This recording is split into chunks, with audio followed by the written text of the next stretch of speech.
Well, hey everybody, Israel here, and I get to answer yet another courageous question from you. And the question is this: how do I forgive my abuser?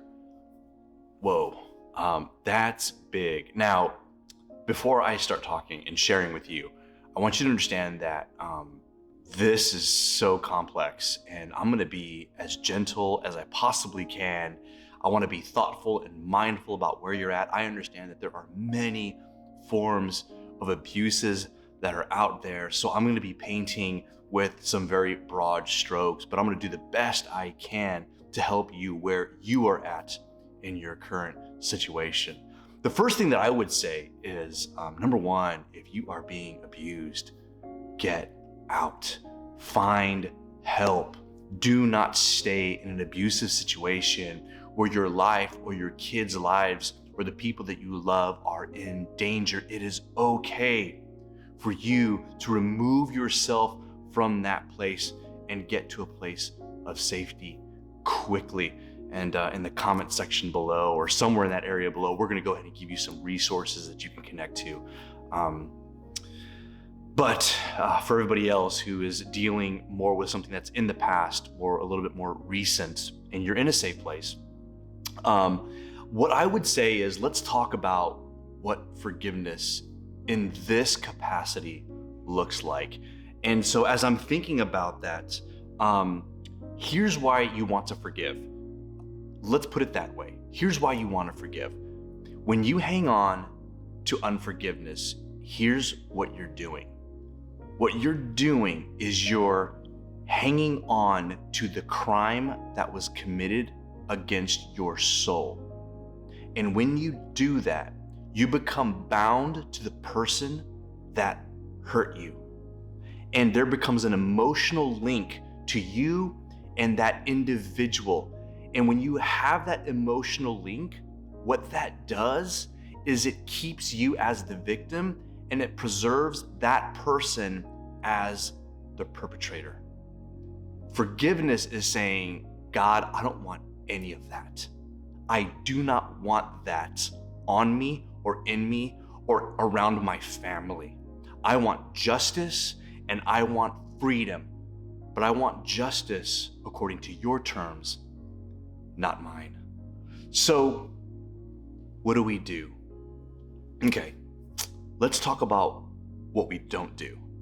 And here's where we get to deconstruct some ideas, some habits, some old thinking. Forgiveness is not you being in a relationship with your abuser. Don't be in a relationship with your abuser. I know that gets complicated sometimes, especially when it comes to maybe you're raising a family with someone or you're co-parenting with someone. That can get kind of tricky. And again, this is where you can talk to a pastor, you can talk to a counselor or a therapist. You can have further discussions about that. But for this conversation, I want to release you to be away from the person who is harming you. You do not have to be in an ongoing relationship. Boundaries are necessary. You are a person that is worth protecting. Here's the second thing. When it comes to the person that has abused you, you don't have to protect them. You don't have to save them from the consequence of their poor choices. Do not absorb the consequence for them. Get out of the way and let God deal with them. And here is the third thing that I wanted to share. Don't do it alone. When you're healing from abuse, make sure that you are around safe community, that you are around safe people who love you and that can speak into you. And another thing that I would kind of add to that is that there is just so much work that has to be done. I would even dare call it sacred work. And so when it comes to forgiveness, it's really easy to just say, like a mantra, I forgive that person, I forgive that person, I forgive that person, I forgive that person, I forgive that person. And you know what? I think that works because your brain still remembers the incident, But your heart is that I want to be free and I want to see God's justice prevail in this circumstance. But then the brain comes back and says, but don't you remember this pain? And then the heart once again reminds your whole body, but this actually happened and I'm hurt. And so there is that dangerous dance between the heart and the mind. And sometimes you have to speak out loud, I forgive, I forgive, I forgive. And that's part of the process, and that is okay. But I don't want you to be isolated alone to having to just say that by yourself. I want you to step into godly, healthy community where you can have allies and a support system. And also allow God to do some healing work in you.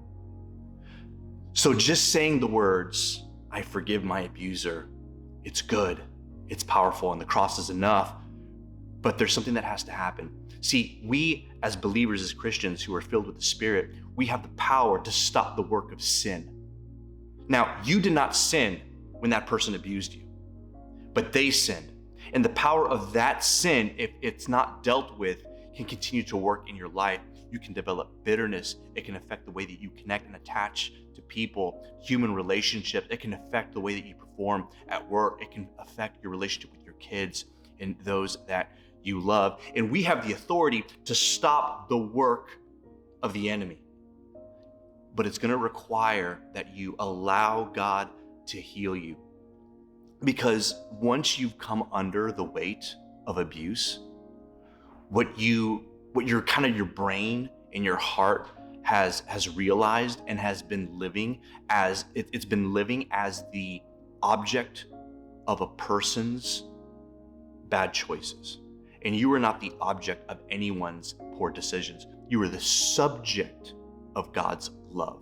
And so what God wants to do is, in cooperation with you forgiving, releasing, letting go, experiencing freedom and God's justice, in cooperation with that, it is God mending, healing, and reminding you that you are the subject of his affections, not the object of someone's bad choices. And that's the part of freedom. It's forgiveness and healing. And together, God can recreate something out of you. Out of the ashes, a new, stronger version of you will rise. And I want to empower you today to start making those steps forward. You were created to be loved, not abused. But let me tell you this, you were also created to conquer and to survive and to thrive. You are resilient. So we are here to remind you of that, and we are here to help you in any way.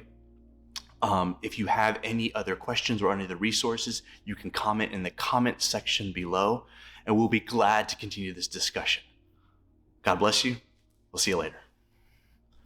Hey guys, what's going on? It was great spending this time with you. If you have a Pastor How Do I question, leave that question in the comment section below, and we would love to connect with you.